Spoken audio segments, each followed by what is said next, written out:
vajaa minuutti, 40 sekuntia ennakkoäänten tuloon. Vielä Paula lyhyesti noista tutkimusten tausta-aineistosta. Onko sinulla hajua, mutua siitä, että missä siirrytään, miten äänestetään taktisesti? No kiinnostavaa on nyt ehkä se, että tapahtuuko tässä se samanlainen perussuomalaisten loppunousu kuin tosi monissa vaaleissa tähänkin saakka. Sitä lukua katsoisin nyt kaikkein kiinnostuneimpana. Ja sitä lukua ja koko pottia odotetaan jännittyneenä vaalivalvojaisissa. Onnea kaikille matkaan tasapuolisesti. Ja tulos ilmestyy tuohon ruudun alalaitaan kannatusprosenttina tuommoiseksi tulosnauhaksi. Ja siinä se tulee. Kärjessä Alexander Stubb 28,3%, kakkosena Pekka Haavisto 25,8%, Jussi Halla-aho ennakkoäänissä 16,1% ja hänen kannoillaan Olli Rehn 15,5%. Ja sitten vasemmiston kaksikko Li Andersson 5,4%, Jutta Urpilainen 5,1%, Mika Aaltola jäämässä 1,7% sarjassa ja 1,6% ja Harry Harkimo 0,5% kannatusta.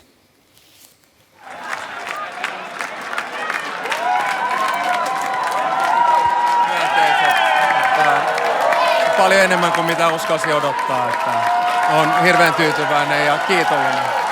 Alexander Stubb, tämä on jo jopa hieman korkeampi luku kuin viime viikon kannatusmittaus. Onko tämä helpotus vai yllätys? No siis jokainen ääni on helpotus, mutta se, että me saadaan noin paljon ääniä tähän alkuun, niin tuntuu valtavan hyvältä. Ja täytyy myöntää, että kampanja on ollut kaikin puolin hieno, mutta tästä kiitollisuuden tunnetta mulla kyllä koskaan aikaisemmin ei ollut. Että kiitos. Kenenkaan mieluiten menisitte toiselle kierrokselle? Taktisestihan olisi fiksuinta valita se, jota vastaan on parhaat mahdollisuudet. No mä en ole ajatellut sitä sillä tavalla. Mä oon ajatellut sillä tavalla, että meidän kaikkien suomalaisten pitää olla ylpeitä siitä demokratiasta, joka tällä hetkellä maassa elää. Se on toista kunnioittava, se on sivistynyt, se on rakentava. Meidän kampanjat on ollut kaikkien kanssa hienoja.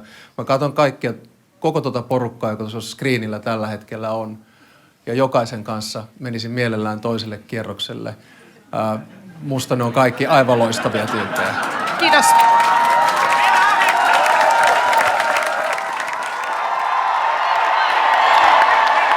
Pekka Haavisto, täällä alkoivat suosionostukset, kun nuo luvut rävähtivät tuonne ruutuun. Pidättekö nyt jo varmana, että pääsette kakkoskierrokselle?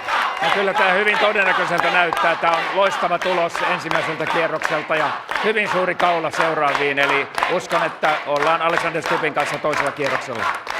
Perussuomalaiset ovat keränneet yleensä hyvin ääniä varsinaisena vaalipäivänä, samoin vihreät, mutta uskotteko, että tuolta voi vielä tulla haaste takaa?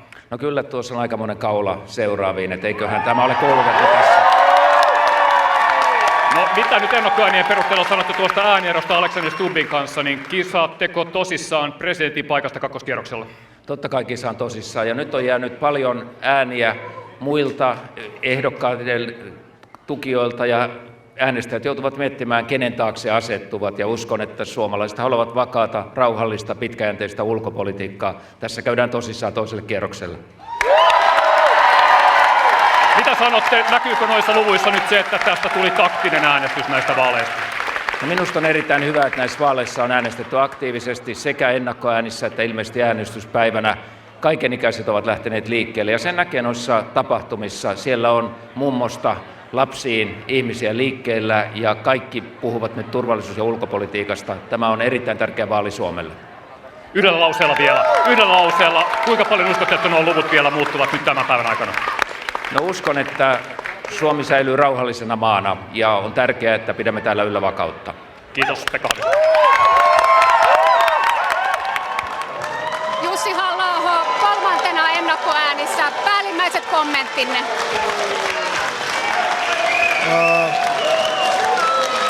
Ennakkoääniosuuteni on korkeampi kuin mitä äsken ennustin Riikan korvaan. En osaa tätä sen kummemmin kommentoida.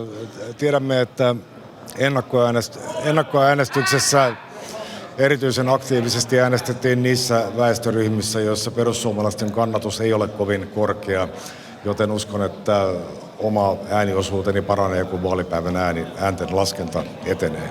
Niin, mitä odotatte? Millaista nousua mahdollisesti voi tulla varsinaisen vaalipäivän äänillä, koska perussuomalaiset yleensä kirivät loppua kohden? No, en osaa ennustaa vaalituloksia, eikä siihen ole mitään tarvetta, koska muutaman tunnin sisällä näemme, mikä on lopullinen vaalitulos. Mutta toivon tietysti, että se tulos on mahdollisimman hyvä. No vielä, miten analysoitte nyt näitä tämänhetkisiä tuloksia? Onko siellä nähtävissä jotain taktisen äänestämisen merkkejä? Sellaistakin varmasti oli, että moni kansalainen ei ole äänestänyt ensisijaista ehdokastaan, vaan jotakuta muuta tällaisista taktisista lähtökohdista, mutta tämä on vapaa maa ja nämä ovat vapaat vaalit ja kansalaisilla on oikeus äänestää haluamillaan perusteella haluamansa ehdokasta, enkä lähde sitä sen syvemmin analysoimaan. Kiitos haastattelusta. Kiitos.